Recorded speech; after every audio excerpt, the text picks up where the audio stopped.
We economic hitmen really have been the ones responsible for creating this first truly global empire.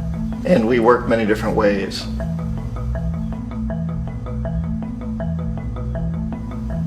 But perhaps the most common is that we will identify a country that has resources our corporations covet, like oil, and then arrange a huge loan to that country from the World Bank or one of its sister organizations.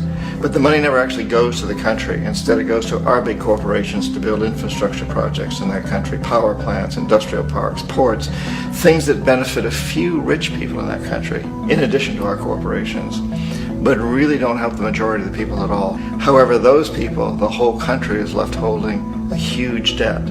It's such a big debt they can't repay it, and that's part of the plan, that they can't repay it.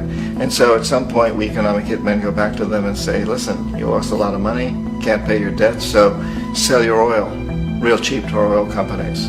Allow us to build a military base in your country, or send troops in support of ours to someplace in the world like Iraq, or vote with us on the next UN vote, to have their electric utility company privatized and their water and sewage system privatized and sold to U.S. corporations or other multinational corporations. So there was that whole mushrooming thing, and it's so typical of the way the IMF and the World Bank work, that you put a country in debt, it's such a big debt it can't pay it, and then you offer to refinance that debt and pay even more interest.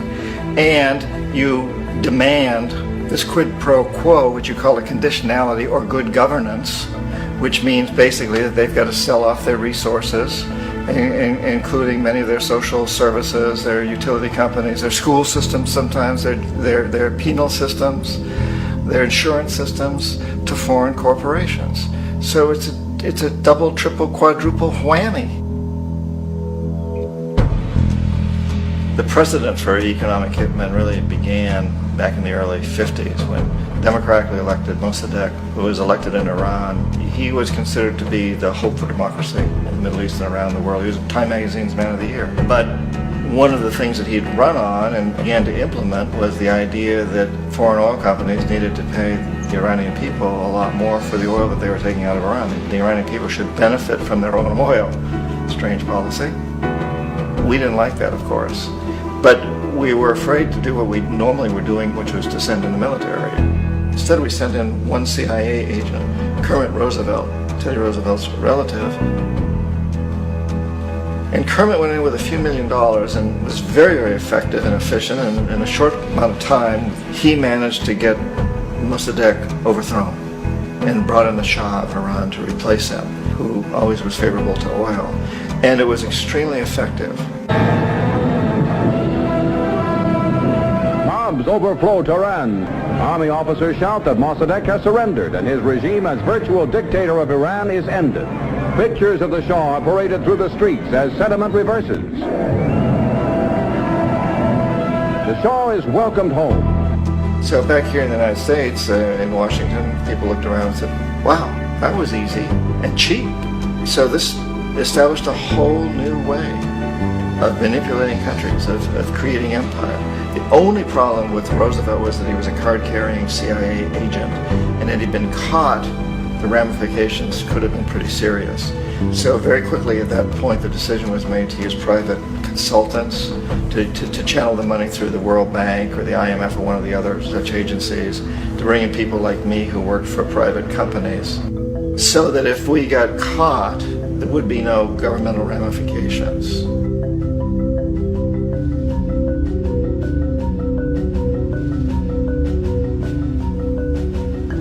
When Arbenz became president of Guatemala, the country was very much under the thumbs of United Fruit Company, the big international corporations. And Arbenz ran on this ticket that says, you know, we want to get the land back to the people. And once he took power, he was implementing policies that would do exactly that, give land rights back to the people. United Fruit didn't like that very much. And so they hired a public relations firm, launched a huge campaign in the United States to convince the United States people, the citizens of the United States, and the press of the United States, and the Congress of the United States, that Arbenz was a Soviet puppet, and that if we allowed him to stay in power, the Soviets would have a foothold in this hemisphere. And that at that point in time was a huge fear on everybody's mind, the Red Terror, the Communist Terror. And so, to make a long story short, out of this public relations campaign came a commitment on the part of the CIA and the military to take this man out. And in fact, we did. We sent in planes, we sent in soldiers, we sent in jackals, we sent everything in to take him out, and did take him out. And as soon as he was removed from office, the new guy that took over after him basically reinstated everything to the big international corporations, including United Fruit.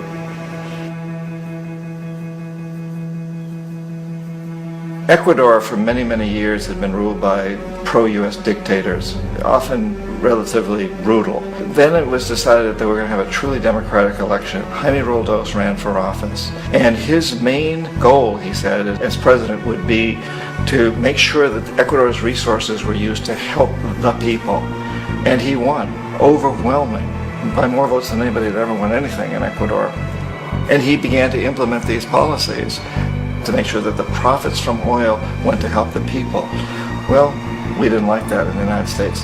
I was sent down as one of several economic hitmen to change Roldos, to corrupt him, to bring him around, to let him know, okay, you can get very rich, you and your family, if you play our game, but if you continue to try to keep these policies you've promised, you're going to go.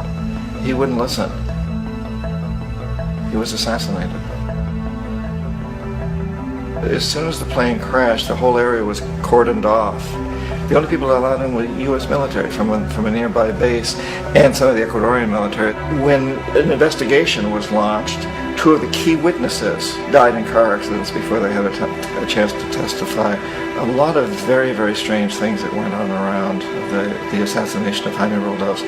I, like most people who've really looked at this case, have absolutely no doubt that it was an assassination. And of course, in my position as an economic hitman, I was always expecting something to happen to Jaime, whether it be a coup or assassination, I wasn't sure, but that he would be taken down because he was not being corrupted. He would not allow himself to be corrupted the way we wanted to corrupt him. Omar Torrijos, president of Panama, was, one of my favorite people. I really, really liked him. He was very charismatic. He was a guy who really wanted to help his country. And when I tried to bribe him or corrupt him, he said, look, John, he called me Juanito. He said, look, Juanito, I don't need the money. What I really need is for my country to be treated fairly. I need for the United States to repay the debts that you owe my people for all the destruction you've done here. I need to be in a position where I can help other Latin American countries win their independence and be free of this terrible presence from the north that you people are exploiting us so badly. I need to have the Panama Canal back in the hands of the Panamanian people. That's what I want. And so, leave me alone. Don't try to bribe me. It was 1981. And in May, Jaime Roldos was assassinated. And Omar was very aware of this. Torrijos got his family together and he said, I'm probably next. But it's okay, because I've done what I came here to do. I've renegotiated the canal. The canal will now be in our hands. He just finished negotiating the treaty with Jimmy Carter. In June of that same year, just a couple of months later, he also went down in an airplane crash, which there's no question was executed by CIA-sponsored jackals. Tremendous amount of evidence that one of Torrijos' security guards handed him at the last moment as he was getting on the plane a tape recorder, a small tape recorder that contained a bomb.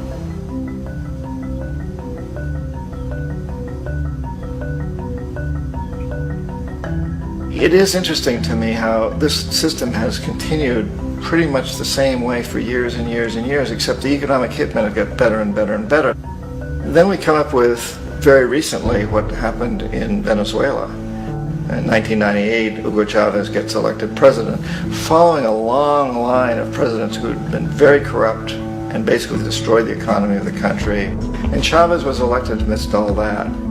Chavez stood up to the United States, and he's done it primarily demanding that Venezuelan oil be used to help the Venezuelan people. Well, we didn't like that in the United States. So in 2002, a coup was staged, which there's no question in my mind, and most other people's minds, that the CIA was behind that coup.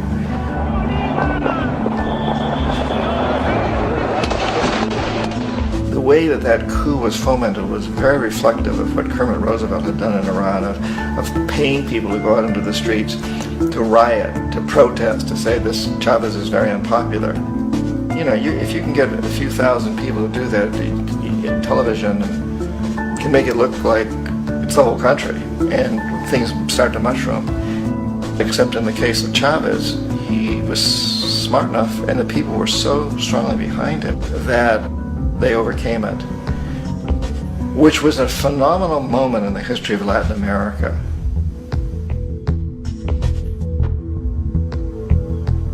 Iraq actually is a perfect example of the way the whole system works. So we economic hitmen are the first line of defense. We go in, we try to corrupt governments and get them to accept these huge loans, which we then use as leverage to basically own them. If we fail, as I failed in Panama with Omar Torrijos and in Ecuador with Jaime Roldos, men who refused to be corrupted, then the second line of defense is we send in the jackals. And the jackals either overthrow governments or they assassinate. And once that happens and a new government comes in, and boy, it's going to toe the line, because the new president knows what will happen if he doesn't. In the case of Iraq, both of those things failed. Economic hitmen were not able to get through to Saddam Hussein. We tried very hard. We tried to get him to accept a deal very similar to what the House of Saud had accepted in Saudi Arabia, but he wouldn't accept it. And so the jackals went in to take him out. They couldn't do it. His security was very good. After all, he had one time worked for the CIA. He'd been hired to assassinate a former president of Iraq and failed, but he knew the system. So in '91 we send in the troops and we take out the Iraqi military. So we assume at that point that Saddam Hussein is going to come around. We could have taken him out, of course, at that time, but we didn't want to. He's the kind of strong man we like. He controls his people. We thought he could control the Kurds and keep the Iranians in their border and keep pumping oil for us. And that once we took out his military, now he's going to come around. So the economic hitmen go back in the 90s without success. If they'd had success, he'd still be running the country. We'd be selling him all the fighter jets he wants and everything else he wants. But they couldn't. They didn't have success. The jackals couldn't take him out again. So we sent the military in once again, and this time we did the complete job and took him out, and in the process created for ourselves some very, very lucrative construction deals. We had to reconstruct a country that we'd essentially destroyed, which is a pretty good deal if you own construction companies, big ones. So, you know, Iraq shows the three stages. The economic hitmen failed there, the jackals failed there, and as a final measure, the military goes in. And in that way, we've really created an empire, but we've done it very, very subtly. It's clandestine. All the empires of the past were built on the military, and everybody knew they were building them. So the British knew they were building them, the French, the Germans, the Romans, the Greeks. And they were proud of it, and they always had some excuse, like spreading civilization, spreading some religion, something like that. But they knew they were doing it. We don't. The majority of the people in the United States have no idea that we're living off the benefits of a clandestine empire, that today there's more slavery in the world than ever before. And then you have to ask yourself, well, if it's an empire, then who's the emperor? Obviously, our presidents of the United States are not emperors. An emperor is someone who's not elected, doesn't serve a limited term, and doesn't report to anyone, essentially. So you can't classify our presidents that way. But we do have what I consider to be the equivalent of the emperor, and it's what I call the corporatocracy. The corporatocracy is this group of individuals who run our biggest corporations, and they really act as the emperor of this empire.